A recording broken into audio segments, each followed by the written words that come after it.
Maigret and Spinster by George Simenon. Part 2, Chapter 3.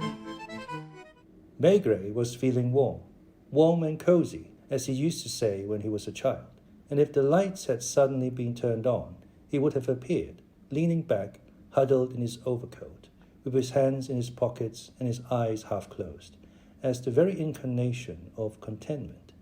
But in fact it was just a device, a little game that he played with himself whenever he became so saturated with a single problem that he felt incapable of further reasoning. If it had been summer, he would have been sitting in the sun on a cafe terrace with a glass of beer in front of him, his eyes half shut, simmering. When they had put in central heating at the Caisse d'Arvers, and the chief superintendent had sought and obtained permission to keep his old anthracite stove, some of the young inspectors had raised their eyebrows. Had they but known, it was just the old familiar game. Whenever things were going badly, whenever he had teased and worried a particular problem until it had lost all meaning and become a tangle of loose ends, Maigret would fill his stove to bursting point and then, after poking it and turning it full on, toast himself on both sides in front of it. Little by little he would be filled with a glow of well-being. His eyelids would begin to prickle, and he would see everything around him through a haze, which was not entirely due to the smoke of his never-extinguished pipe. In this torpid bodily state, his mind was freed, as in dreams, to wander at will, sometimes in pursuit of will-o'-the-wisps, but occasionally along paths which reason alone could never have discovered. Madame Maigret had never caught on. Often, after an evening at the movies, she would touch him on the arm and say with a sigh, "You slept through it again, Maigret. I can't see the point of spending 12 francs for a seat when you have a perfectly good bed at home." The auditorium was pitch dark, heated by the warmth generated by hundreds of human bodies, pulsating with the lives of all these people so close together and yet unknown to one another. Above their heads ran the long triangular beam of pallid light from the projection room, a focus for tobacco smoke. If anyone had asked him what the film was about, as if that mattered, he watched the images flickering on the screen without attempting to relate to them in any way. Then, conscious of a slight rustle nearby, he looked down. This powerful man, who for nearly 30 years had, in a sense, been involved with the uttermost frenzy of human passion, with murder, that is, was a Puritan. In the semi-darkness, he could sense the movements of the woman next to him and her companions on the other side, though all he could see was the man's pale hand. He gave a brief shocked cough. Earlier, when she had pulled her coat from under him, he had had the impression that she was very young. She was motionless. Her face was white, like the man's hand, like the patch of thigh that he was uncovering, while keeping his eyes firmly fixed on the screen. Uncomfortably, the chief superintendent coughed again, twice. The lovers ignored him. The girl could not have been much older than Nushi. Come to think of it, when Nushi had seen Gerhard going into the building in Bourg-la-Reine at 7 o'clock at night, but had she really seen him? She too had been with the man in the dark, pressed up against the wall, no doubt. The soft sound of a kiss beside him. He could almost taste the moist, unfamiliar mouth. He slumped deeper into the collar of his overcoat. Not long ago, Nushi had been impudently provocative, if he had been so inclined. Was it a common feature of adolescent girlhood, this inclination to throw themselves at the head of any older man, just because he was fairly well known or generally respected? "I bet he's a lot older than she is," he mused, with reference to his neighbor's companion. He was not thinking, but leaving his mind open to any stray scrap of an idea that might come into it, without any attempt at order or coherence. Had the little Hungarian girl been lying about Monsieur Charles? Surely not. Don Juan was just the sort of man to spy on a young girl through a crack in the door and to show her pornographic photographs. As for Nushi, she would be all too ready to lead him on to the limit, knowing that, in the last resort, she could shout for help. The thing that really worried him was her claim that she had seen Gerhard Pardon going into the building at 7 in the evening, at the very time when Madame Saving Your Presence was chatting with the Desaglises, out of the sight of the stairs. After she has made her statement officially, So the word of a perverse kid would be enough to send a man to prison, and who could tell? He was troubled, ill at ease. It was not only the thought of Gerhard slinking out of the door leading onto Boulevard Arago in the small hours. He was still watching the screen. He frowned. For the last few minutes, he had been conscious of something unnatural. Suddenly he realized what it was. The lips of the characters in the film were moving, but the spoken words did not correspond. In fact, the lips were forming English words, while the soundtrack was in French. In other words, the film was dubbed. The couple next to him were behaving more and more outrageously, but the chief superintendent's mind was elsewhere. What was it that had been baffling him for the past 3 days? That was the key question, though he had not realized it. Now he understood. There was a jarring note somewhere in this case. Somewhere something did not ring true. What was it? As yet, he had no idea. With eyes half shut, he could see the wedge-shaped building on the Route Nationale more clearly than if he had been standing outside it, looking in at the windows of the bicycle shop and the widow Pierchot's grocery store. In fact, as he had discovered the previous day, she was not a widow. Her husband had left her for a woman of easy virtue, as the phrase is, and she considered this so shameful that she chose to be known as a widow.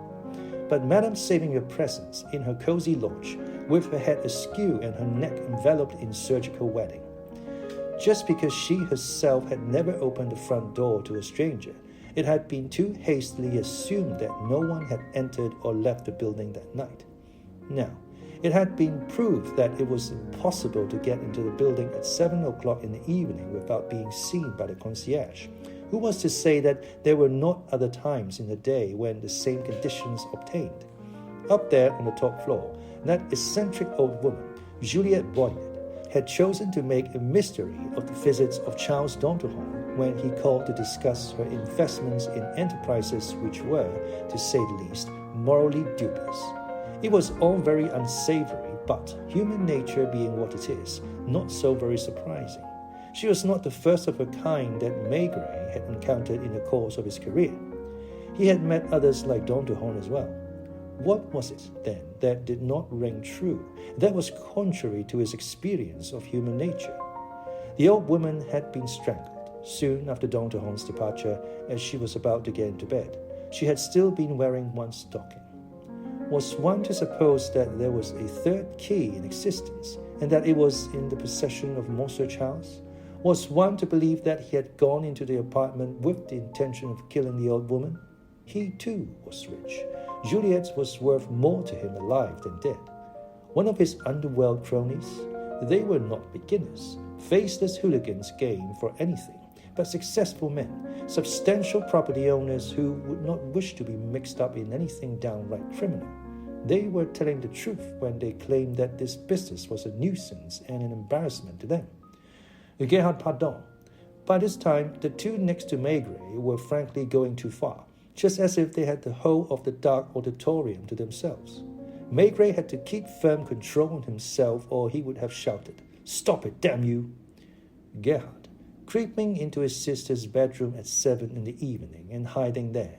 Gerhard present, though concealed from view, at the encounter between Juliette Boynet and Monsieur Charles, perhaps witnessing the handing over of a wad of notes, and determined to get possession of them as soon as his aunt was alone. Very well, in that case, it must be supposed that Gerhard, having committed the murder, had spent the rest of the night in the apartment, since the concierge had not let anyone out. It would therefore follow that Cécile had been intending to name her brother as the murderer when she sat waiting for Maigret in the aquarium at the Quai des Ouvers. If all this were true, then it must have been Gerhard who had lured her into the broom closet. But how could Gerhard Pardon, who had never had any dealings with the police, possibly have known of the existence of that broom closet, let alone of the door connecting the police judiciaire building with the Palais de Justice? A sudden stirring beside him, a skirt being pulled down, the final credits on the screen, all the lights blazing at once, a prolonged tramping of feet. Maigret, standing in line like everyone else, looked at his neighbor with interest and saw a serene little face, fresh rounded cheeks, and innocently smiling eyes. He had guessed right. The man she was with was in his 40s and wore a wedding ring. Still feeling somewhat dazed, the chief superintendent went out into the noisy hubbub of Boulevard Montparnasse. The time, he guessed, was about 6. It was growing dark. Shadowy figures hurried past the lighted shop windows. Feeling thirsty, he went into La Coupole, sat down at a table near the window, and ordered a beer. He was in a state of indolent lassitude, postponing the time when he would have to return to the harsh realities of life. By rights, he ought to be hurrying back to the Quai des Ouvers, where Lucas was no doubt grappling with his pole. Instead, he ordered a ham sandwich and went on gazing dreamily at the passing crowds. Just now, in the movie, it had taken him a while, as much as a quarter of an hour perhaps, to identify the cause of his uneasiness, namely, the disparity between the lip movements on the screen and the words on the soundtrack. How long would it take him to pinpoint the jarring element in the Bourg-la-Reine case? The sandwich was tasty. The beer was good. He ordered another glass. Almost invariably, when he was engaged on a sensational inquiry, some newspaper or other would print a piece on the methods of Chief Superintendent Maigret. It might almost be called a tradition. Well, journalists were welcome to their opinions, like anyone else. Maigret came out of the movies. He had a sandwich. He drank beer, sitting beside the steamy window of La Coupole. He might have been a substantial property owner from the provinces, dazzled by the bustle of the streets of Paris. To tell the truth, his mind was a blank. He was on Boulevard Montparnasse, and yet he was not, because wherever he happened to be, the wedge-shaped house was always right there with him. He was forever going in and out of it, spying on Madame saving her presence in her lair, climbing the stairs and coming down again. Fact number 1, the old woman with dyed hair had been strangled. Fact number 2, her money and her papers had disappeared. 800,000 francs. To be precise, 800,000 francs in 1,000 franc bills. He tried to picture the thickness of such a bundle of bills. Cécile sitting down to wait in the aquarium at the Quai des Ouvers at 8 o'clock in the morning. It was odd, but he was already having difficulty in recalling her face, distinctive and familiar though it had been. He could see the black coat, the green hat, and the bag on her lap, that enormous ridiculous bag that she was never without, and which looked like a small trunk. Now Cécile too had been killed, and the bag had vanished. Maigret sat there, holding up his glass, wholly unaware, needless to say, of what was in it. If anyone had spoken to him just then, he would have had to make a long journey back to the present. What was it that did not ring true? He must not go too fast, or the elusive truth might be frightened away before he had time to grasp it. Cécile, the bag, the broom closet, the strangled aunt. Because the young woman with the squint had also been strangled, it had been assumed that the two murders... He heaved a sigh of relief and took a deep draught of frothy beer. Everybody, himself included, had been looking for a single murderer, and that was why they were going around in circles, like a sightless horse on a merry-go-round. But why not two? He had had fake doubts from the start. L'intransigeant, late extra. L'intransigeant, late extra. Read all about... He bought the paper. The picture on the front page caused him to frown. It was of himself, looking fatter than he believed himself to be, biting fiercely on his pipe, with his hand on the shoulder of a young man in a trench coat, who was none other than Gerhard. He could not remember having put his hand on Cécile's brother's shoulder. Presumably, it had been a reflex action. The reporter had thought it significant. The caption read as follows: "Does this mean nothing, or can it be that Chief Superintendent Maigret is laying his heavy hand on a cringing murderer? Idiot! Waiter, my bill!" He was furious and yet, at the same time, pleased. He left La Coupole with a lighter tread than when he had gone in there from the movies. Taxi, what the hell? What if the accounts department did query it on the grounds that the metro was the fastest means of getting from one place to another? 10 minutes later, he was back at headquarters, absorbing its atmosphere on his way to his office. The Pole was in there, perched awkwardly on the edge of a chair, while Lucas was occupying the chief superintendent's own armchair. Maigret winked at Lucas, who, quick to take the hint, went with him into the inspector's room next door. Janvier and I, between us, have been at him at 10 hours now. He stood up to it so far, but I have the feeling he's beginning to crack. My guess is that we won't be through until early tomorrow morning. The pole would not be the first to be driven to the wall slowly but surely. Now, if you could look in yourself, around about 2 or 3, and clinch it. I can't spare the time, grumbled Maigret. The officers were about to be vacated. One solitary light was kept burning in the vast, dusty corridor, and one solitary man was on duty at the switchboard. But in Maigret's office, the Pole was still sitting opposite a determined Lucas, who would be relieved by Janvier at intervals, to enable him to slip out for a glass of beer and a bite to eat at the Brasserie Dauphine. Any phone calls for me? One from someone called Duchemin. Did he leave a message? He said he had something of interest to tell you, and that you could reach him at his apartment. Any callers? Not that I know of. You'd better ask the guard. A young man in a raincoat, wearing a black armband. He seemed very agitated. He asked me what time you would be back. I told him I couldn't say. He wanted me to give him your home address, but I refused. Gerhard Pardon? Could be. He refused to fill in the form. What time was this? About half an hour ago. Did he by any chance have a newspaper with him? Asked the chief superintendent, much to the astonishment of the messenger. Yes, he did. L'Intransigeant. He was holding it all crumpled up in his hand. Maigret went back to the inspector's room. Anyone free in here? Torrance? I'm due at Berger, Chief. Don't bother about that. I want you to go to the Rue du Pas de la Mue, number 22. Do you know the boy? Cecile's brother, do you mean? Yes, I saw him at Berger. Good. I want you to call at his lodgings. I hope he's back there by now. If he's in, don't let him out of your sight. I don't want him doing anything foolish. Do you understand? Be nice to him. I don't want him scared off. Quite the reverse. What if he isn't there? Maigret's brow darkened. He shrugged helplessly. If he's not back, that would be a disaster. There'll be nothing left but to wait for a phone call from the river police, unless, by any chance, he's managed to get hold of a gun. Just a minute. You'd better call me in any event, and let me think. Who in the building would be likely to have a telephone? Of course, Duchemin. Call me at Charles Duchemin's apartment. You'll find the number in the directory. Good night, my boy. He went back into his office for a moment and lingeringly examined the pole from head to foot, as if to assess his stamina. Then, with another wink to Lucas, this time signifying he's falling apart, he left.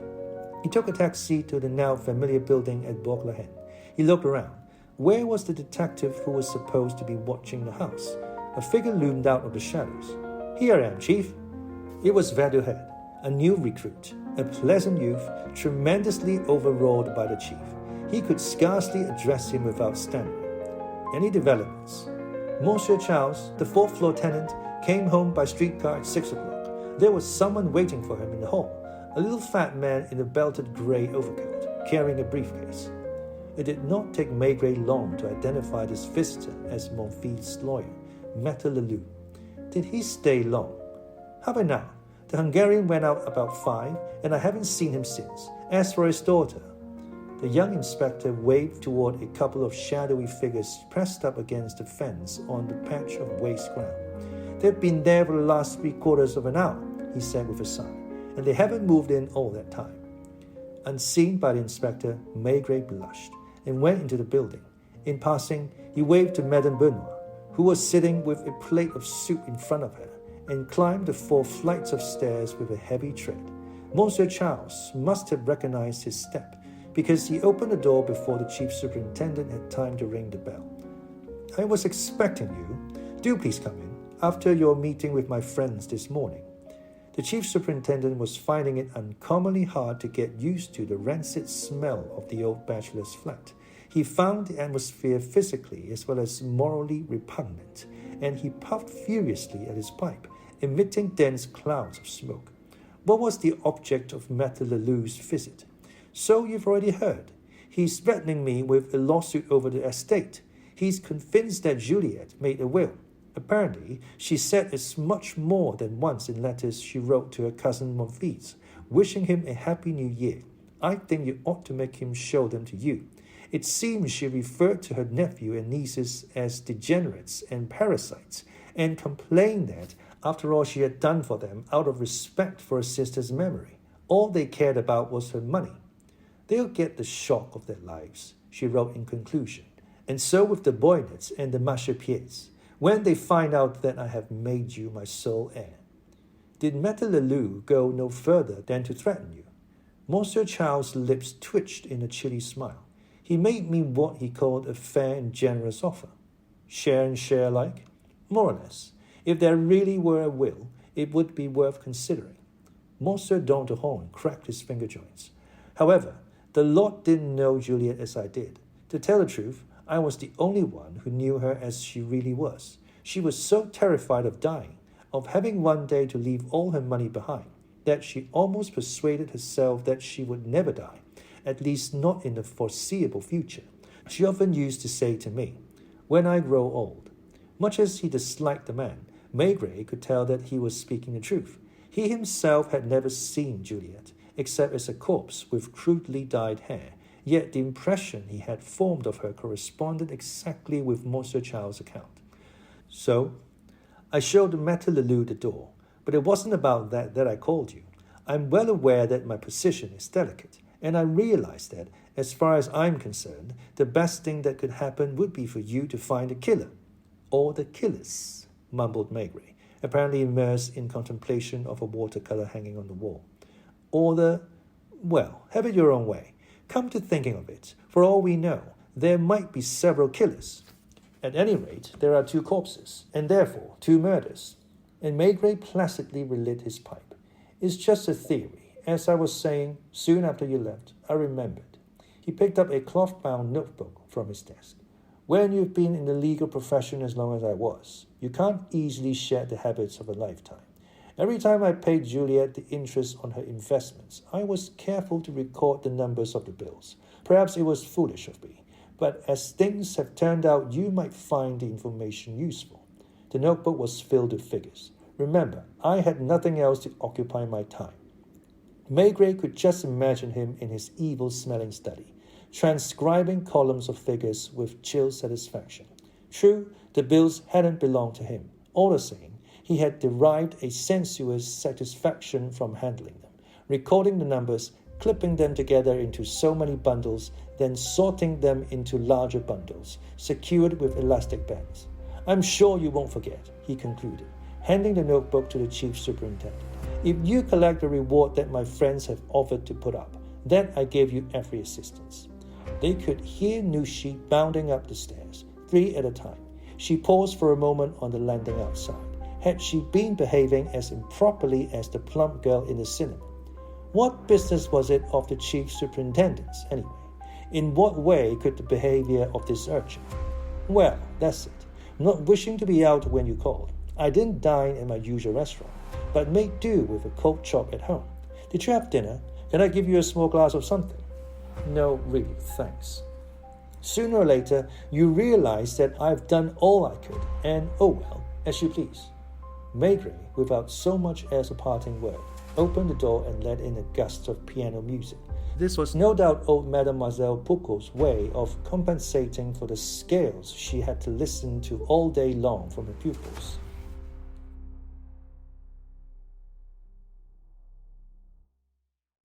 Intransigent. Intransigent. Adjective. Unwilling or refusing to change one's views or to agree about something. Noun. An intransigent person.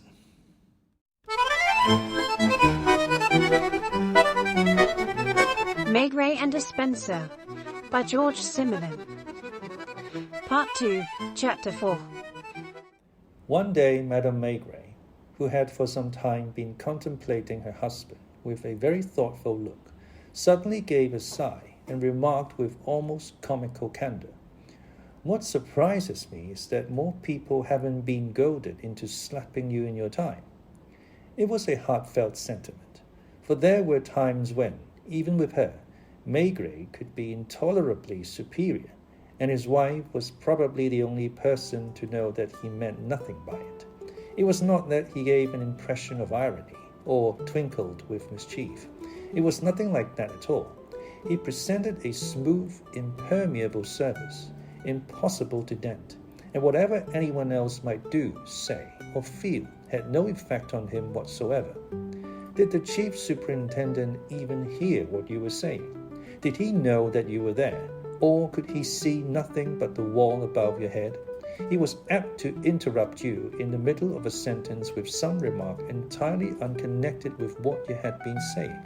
So now, while Charles d'Anderhorn was still speaking above the piano chords, which could be heard through the open door, Maigret stood still, as if listening to the music. How long had he been deaf to what was being said? How far had his mind wandered during those few brief moments? Suddenly he said, "You do have a telephone, don't you?" "Yes, of course." Was he even aware of the presence of d'Anderhorn, standing there waiting to shut the door behind him? Hesitantly, he murmured to himself, "I wonder." It was not intentional, but this habit of his had dismayed and confused others besides the former lawyer. What did he want? What notion had he got hold of now? Was it significant or trivial? There was no way of telling.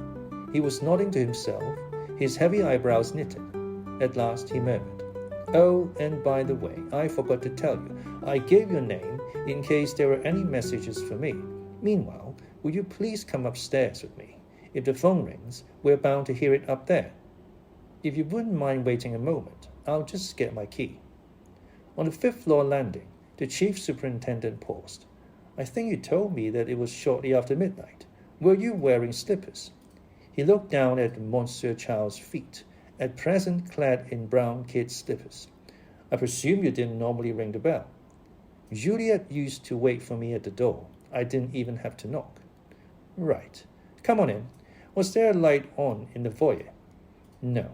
A lamp was lit in the sitting room, and the door was open." "One moment. I'll switch on the sitting room light." "That light wasn't on, Chief Superintendent. Only that fake alabaster table lamp over there." Monsieur Charles, though inwardly uneasy, was pretending to enter into the spirit of the game, as if he hadn't care in the world. "As you see," he seemed to be saying, "you can't scare me with your tricks. I have nothing to fear, nothing to hide. On the contrary, I am as anxious as you are to arrive at the truth. If you want to reenact the events of that night, I will cooperate." And aloud he said, "I should mention that I was wearing this same suit, but with a white scarf instead of a tie. I was carrying, I had slipped it into my jacket pocket, an envelope containing later.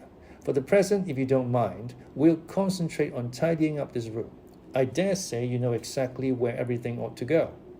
Both men looked very solemn, and Monsieur Charles, with tongue in cheek, was scrupulously careful to put every chair in the correct position, stepping back now and then to get a better view.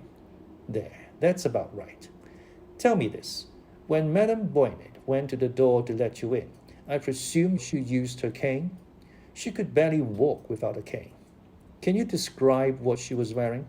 "That's easy. She had on a green flannel dressing gown over her nightdress. I remember noticing that her stockings were bunched around her ankles." "Both stockings?" "Yes, both. She usually wore 2 stockings, if that's what you want to know, and shabby felt-soled slippers. Juliet took no pride in her appearance. In fact, I think she got some sort of a kick out of looking her worst, and that night she certainly did, with her hair all over the place, her face shiny with cream, and her eyes puffy." "Did you notice if there were any other lights on in the apartment? You say you never left this room." "That is correct." "Where was Madame Boynet sitting?" "At her desk, which she proceeded to open. She knew that I had come to settle accounts with her." "One moment. Where did she get the key from?" At this, the lawyer seemed momentarily nonplussed. As a matter of fact, I don't recall. I think she must have had it in the pocket of her dressing gown." "Come now, Monsieur d'Anderhorn. Her reason for opening the desk when you were about to discuss money matters must have been to refer to the relevant papers." "Obviously." Monsieur Charles, suddenly looking grave, reflected. "You're right. I must admit it hadn't struck me. What did you talk about all this time?"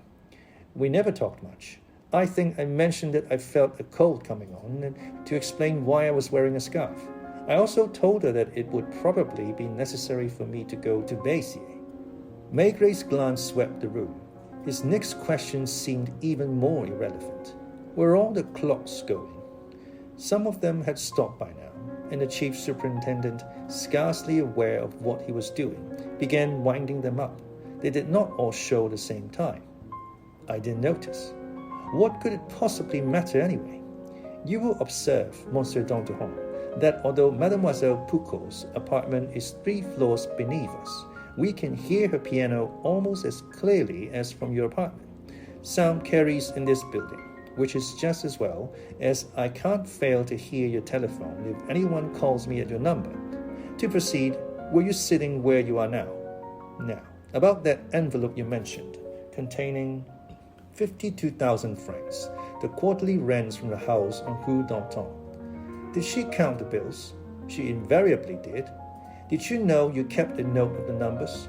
I never told her. While she was pinning the 1,000-franc bills together in bundles of 10, I drew her attention to the fact that lately we had not been getting any replies to our letters addressed to the establishment at Béziers. The woman we had put in charge there, and who, he looked at Maigret, the chief superintendent, it seemed to him, was not listening, and, what was more, he evidently attached no importance to what he was saying.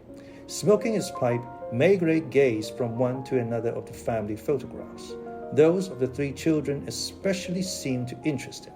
Then his eyes fixed on another photograph, the only studio portrait in the apartment, of a voluptuous young woman of about 30, with provocative eyes and breasts. A fine-looking woman, in fact, and none other than Juliette herself. Go on, Monsieur Duchemin. In our sort of business, it's difficult if not impossible to exercise direct control, and, as we have already explained, where irregularities occur, one has no legal redress, which explains why. Maigret went and opened the dining room door, and then shut it again. Go on, pay no attention to me. Duchemin, somewhat disconcerted, talked on as best he could, and this time Maigret even walked out of the room. I suggested going to Béziers to look into things myself. It seemed to me that the only way of ascertaining the average receipts was to talk to the girls. Go on, persisted the chief superintendent from a distance. As you wish. I remember remarking that the drop in income, it had fallen by 1/3 in the last month, could not be attributed solely to the fact that it was the off-season, and eventually the chief superintendent reappeared in the doorway. He looked at Monsieur Charles in some bewilderment, as if to say, what does this fellow think he is doing here, and talking to himself too? Tell me, while you were discussing these matters, you didn't happen to hear any sounds in the apartment, did you? Were you making any effort to keep your voice down? I was talking very quietly. Juliette was always afraid of waking her niece, even though she was sedated. She was also mistrustful of the Hungarians next door, whom she could hear shouting and quarreling all day long. She'd been trying to get rid of them for months, but they resorted to every means in their power to thwart her. What did she do with the 52,000 francs? She still had them in her hand when she saw me out. In the envelope? I think she had put the notes back in the envelope, yes. What sort of envelope? Just an old envelope I had in my desk. Let me think. It was buff-colored. What letters did I get that day? Yes, I'm almost sure it was a Crédit Lyonnais envelope, with my name and address typed on it. Did you ever see the envelope again? Never.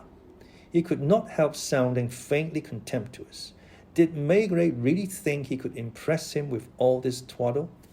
Do you mind if I smoke, Chief Superintendent? Ah, that reminds me. When you used to call on your friend Juliette, did you ever smoke in here? Often. Cigarettes or what? I see you are better informed than I had supposed, and if I had anything on my conscience. But how did you know? I understood that you had never seen Juliette alive. This time, if not actually worried, he could not help being intrigued. Well, there are no ashtrays in this room. I'm quite sure I never left any cigarette butts lying about. As to the ash, he laughed uneasily.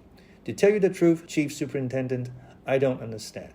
I'll tell you the whole story, and then you'll see why I'm so puzzled.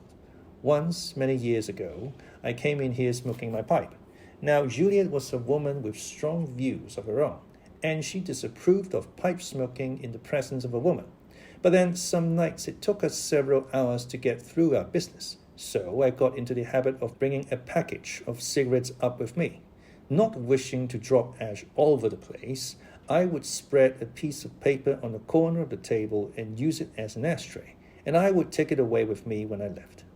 Maigret's abstracted expression did not change. How you could possibly know? That really is. Unless what? Echoed the chief superintendent. Unless there was someone hidden in the apartment, spying on everything we said and did. And even then, it would have had to be someone who had access to you and could tell you. What does it matter? When Juliette Boynet saw you to the door, she had the 52,000 francs in her hand. As to the envelope, you probably used it for your cigarette ash. Juliette locked the door behind you, I take it. She bolted it. Did you go straight back to your apartment? Did you see anyone on the way? Did you hear anything? I suppose you can't tell me whether the old woman went straight to bed. I don't know. They listened. The insistent ringing of the bell was clearly to be heard. Maigret went to the door, muttering, "Excuse me, that must be the phone call I've been waiting for." The door to the fourth-floor apartment had been left ajar. The lights were on. The telephone stood on the desk. "Hello, Torrance. Is that you, Chief? I'm still at Rue du Pas de la Mue." "And Gerhard?" "I haven't seen him. Listen, it's a bit involved. I don't think I ought to say too much on the telephone. Hold on a minute." The inspector wondered what was going on. The fact was that Maigret could hear footsteps just above his head. The sound, he reckoned, must be coming from Juliette Boynet's bedroom. He could hear it distinctly. Monsieur Charles's felt short feet and stealth were to no avail. His comings and goings were plainly audible. Thus, it was obvious that the former lawyer could hear from his study everything that went on in the apartment on the floor above. "Hello, are you still there, Chief?" "Shut up." "Shall I hold on?" I said shut up. Suddenly, leaving the receiver lying on the desk, he made a dash for the floor above. When he opened the door of Madame Boynet's apartment, Monsieur Charles, looking somber but impassive, seemed on the way to come out. "Was it the call you were expecting?" "Yes, I haven't quite finished yet, if you'd care to come down." "Sorry, I didn't want to intrude." Maigret intercepted what appeared to be a look of chagrin, if not anguish, in the eyes of this hitherto cool customer. "I'm coming, Chief Superintendent. If I'd known that." "You go first." "Where are we going?" "Into your study. Shut the door. Stay where you are, and if you don't mind, keep your hands on the table." He picked up the receiver again. "I'm listening." "Ah, I thought we'd been cut off." "Well, Chief, here goes. When I got here, I inquired of the concierge, and she told me that Gerhard Pardon hadn't come in yet, but that his wife was at home. I went and stood guard near the front door, and then it began to rain." "Never mind that." "I'm soaked through. Oh, hell. I didn't dare pop into the cafe on the corner for a drop or something. I stood there for hours, and then, just now, within the last quarter of an hour, a young woman arrived in a taxi. She looked worried. I recognized her by her red hat as Gerhard's sister, Mademoiselle Berger, the one you pointed out to me." "Go on." Little did he know, as he made his report, that the chief superintendent was listening with only half an ear, while his eyes were fixed on Monsieur Charles, whom he was inspecting from head to foot. As to the former lawyer, he was making no secret of the awkwardness of having to stand there with both hands flat on the desk. What had he been doing up there? It was the first time since Juliette's death that he had had a few minutes to himself in her apartment. "Go on, I'm listening." "I had no instructions. The girl went upstairs. After a while, it occurred to me that she might be the bearer of bad news, so I went up after her. I knocked at the door. She was the one who let me in. There's no foyer. Madame Pardon was in the kitchen, sobbing. She looked at me in terror and gasped. 'Is he dead?' Monsieur Charles must have caught a look of astonishment on Maigret's face. He frowned. 'What then?' 'It was very embarrassing, I can tell you, Chief. I asked the girl what she had come for. She replied that we were a heartless bunch, and that if anything had happened to her brother, she would hold us responsible. Well, what with one of them in tears and the other in a rage, I couldn't get any sense out of either of them. So I could see that there was nothing for it but to be patient. And in the end, I gathered that Gerhard had been to see his sister. Apparently, he was behaving like a madman, He wanted money, and he wanted it at once. She tried to calm him down and asked him what he wanted the money for. He replied with a spiteful laugh, "You find out when you see tomorrow's papers. For God's sake, give me all you can spare." And she gave him exactly 130 francs, leaving herself with only 10 francs. He made a wild dash for the door. She tried to follow him, but he leaped into a moving bus. "I don't know what to do next, Chief. I had to leave them to telephone. Should I go back there? Gerhard's wife says he means to kill himself. If you ask me, Fine, said Maigret, cutting him off in mid-sentence. "But what am I to do now?" But the chief superintendent had already hung up, and without a pause, he ordered Monsieur Charles to empty his pockets. "You want me to empty your pockets?" "If you say so." Slowly he did so, taking things out one by one and laying them on the table. A shabby wallet, a key, a penknife, an exceedingly grubby handkerchief, various papers, a small box of cough lozenges, a tobacco pouch, a pipe, and a box of matches. "Turn your pockets inside out. Take off your jacket." "Do you want me to strip?" If Madame Maigret had been there, she might have been tempted to repeat the remark, suitably amended, which she had made to her husband. "What surprises me is that you haven't been goaded into slapping him." And indeed, of the two, it was Monsieur Charles who was the more impassive, the more chilly, with a coolness verging on insolence. He took off his jacket to reveal a shirt with frayed greyish cuffs. His waistcoat was passable. His braces were in no better condition than his shirt, and the waistband of his underpants showed above his trousers. Shall I carry on? If the chief superintendent had not exercised considerable self-control, he would have done more than slap the fellow. He would have driven his fist into his face. "Do you want me to take off my slippers?" "Yes." This exercise revealed no hidden scrap of paper, only a hole in one sock. "I might point out, Chief Superintendent, that it is 11 o'clock at night, and that even if you had a warrant, properly drawn up and duly signed, I should be entitled to show you the door at this hour. Not that I would think of doing such a thing. I just want to draw your attention." "Sit down." He dialed the number. "Make yourself at home," murmured the former lawyer sarcastically. "Hello, put me through to Lucas, will you? Is that you? Not yet? Keep at it, my boy." "No, I can't spare the time. Whom have you got there?" "Berger." "Oh, very well. Tell him to hop into a taxi and come to Bourg-la-Reine." "Yes, 4th floor. Thanks. Good luck." He hung up and remained motionless, staring down at the desk in front of him. "If you're saying perhaps you'd care to join me in a drink?" Maigret quelled him with a look. 10 minutes went by, a quarter of an hour. Cars roared past on the Rue Nationale. The piano was silent, the whole house slept. At last, downstairs, there could be heard the slam of the front door, followed by footsteps on the stairs. "Come in, Berger." It must have been pouring outside, because, though he had come by taxi, the inspector's hat and shoulders were wet. "Let me introduce you to Monsieur Charles.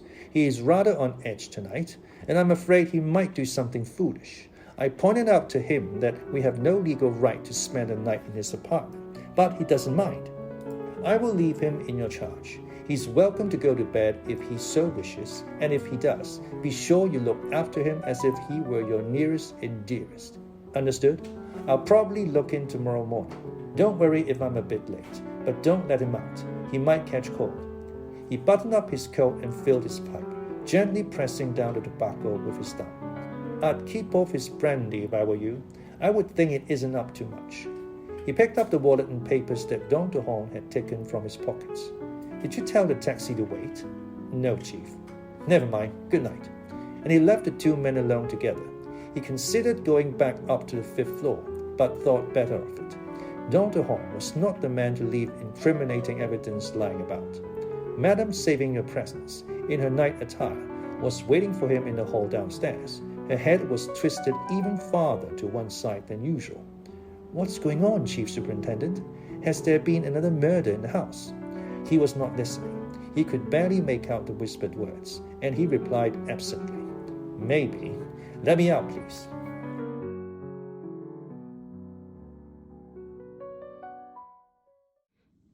Nonplussed. Nonplussed. Adjective. so surprised and confused that one is unsure how to react. Lozenge. Lozenge. Now, a rhombus or diamond shape